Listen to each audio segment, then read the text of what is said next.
Criando material de lua realista no Blender. Primeiro eu fui em Mesh e aí eu criei uma esfera. Depois em seguida eu mexi ali, aumentei o número de polígonos da nossa esfera, fui em Object e aí fui em Shade Smooth para suavizar a minha esfera. Aí depois eu criei um material novo, daí eu criei um Image Texture, importei a minha textura e aí liguei no Base Color. Depois em seguida eu peguei e dupliquei essa minha textura e coloquei ela no Non-Color para a gente criar o Displacement Map.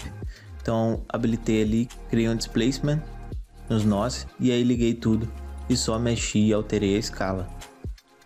Daí eu organizei ali minha câmera na cena, fui adaptando, ativei a vista da câmera, mudei a cor do mundo e aí mudei a posição da minha luz e também rotacionei minha lua.